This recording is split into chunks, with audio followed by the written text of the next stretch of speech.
मुख्यमंत्री देवेंद्र फडणवीस आज सांगलीमध्ये महापालिकेच्या प्रचाराचा नारळ फोडणार आहेत। तर सांगली, मिरज, कुपवाड या महापालिकेच्या प्रचारार्थ मुख्यमंत्र्यांची आज पहिली जाहीर सभा होतीये। इचलकरंजीमध्ये मुख्यमंत्र्यांच्या रोड शोचं आयोजन करण्यात आलेलं आहे।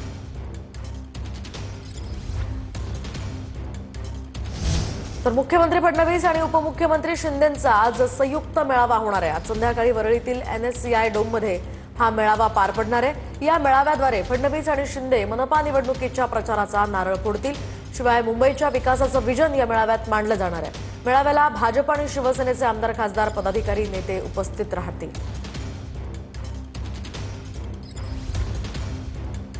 शेतकऱ्यांसाठी आता एक दिलासादायक बातमी आहे। पीक कर्जावर मुद्रांक शुल्क माफ करण्यात आलंय। तर आता 2 लाखांपर्यंतच्या कर्जावर सवलत देण्यात येणार आहे। शेतीच्या पीक कर्जासाठीचं मुद्रांक शुल्क संपूर्णपणे माफ करण्यात आलंय।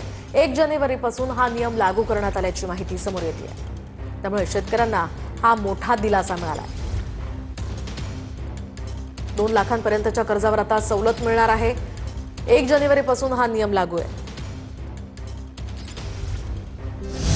एक महत्त्वाची बातमी, मीरा भाईंदरमध्ये भाजपमधील अंतर्गत वाद चव्हाट्यावर आलाय।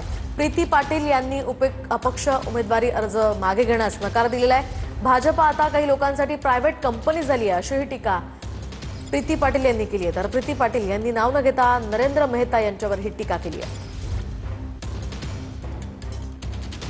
माझा राग बीजेपीवर नाहीये, पण बीजेपी म्हणजे इकडे जे प्रायव्हेट लिमिटेड कंपनी चालवते ना, माझा राग त्यांच्यावर आहे। कारण त्यांनी कसं केलेलं आहे की सगळ्यांना असं कटपुतली बनवलेलं आहे आणि ते लोक यंत्रणा चालवत आहेत, त्याच्यावर राग आहे माझा राग बीजेपीवर नाहीये। कोण आहे नेमका हे सूत्र हलवणारा? कोणत्यावर नेमका तुमचा राग आहे? काय हा राग माझा नरेंद्र मेहतांवर आहे, कारण त्यांनीच शेवटपर्यंत सांगितलं आणि काम करणाऱ्या लोकांना त्यांनी तिकीट दिलेली नाहीयेत, म्हणून माझा राग त्यांच्यावर आहे।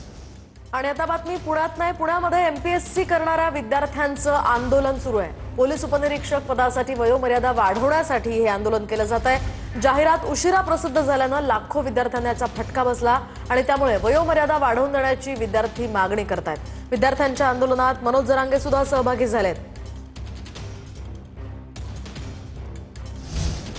दरम्यान मनोज जरांगेंच्या नेतृत्वात नदीपात्रात विद्यार्थ्यांचं आंदोलन होणार असल्याची माहिती आहे। सरकारकडून ठोस निर्णय न झाल्यानं विद्यार्थी संतप्त झालेत। गेल्या 2 दिवसांपासून विद्यार्थ्यांचं पुण्यामध्ये आंदोलन सुरू आहे। आज पुन्हा एकदा सकाळी 9 वाजता हे आंदोलन केलं जाणार आहे। आणि आता बातमी ठाण्यामधून, ठाण्यात मनसेचे नेते अविनाश जाधव यांच्यासह पदाधिकाऱ्यांचं ठिय्या आंदोलन सुरू आहे। तर ठाणे, कल्याण, डोंबिवलीमध्ये अपक्ष आणि महाविकास आघाडीच्या उमेदवारांना पैशांचं आमिष आणि धमकावल्याचा मनसेनं आरोप केलाय।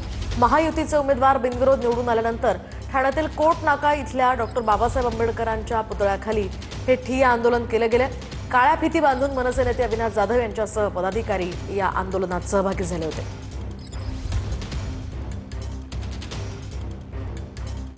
वळूयात पुढच्या बातमीकडे। साताऱ्यातील कराडच्या पालीमध्ये खंडोबाची यात्रा उत्साहात सुरू झाली आहे। यात्रेमध्ये खंडोबा देव पेंगर या गावातनं पाली गावात रथातनं जातात। दरम्यान या यात्रेमध्ये खंडोबा म्हाळसा विवाह सोहळा सुद्धा पार पडत असतो। लाखो भाविकांकडून येळकोट येळकोट जय मल्हारचा गजर केला जातोय।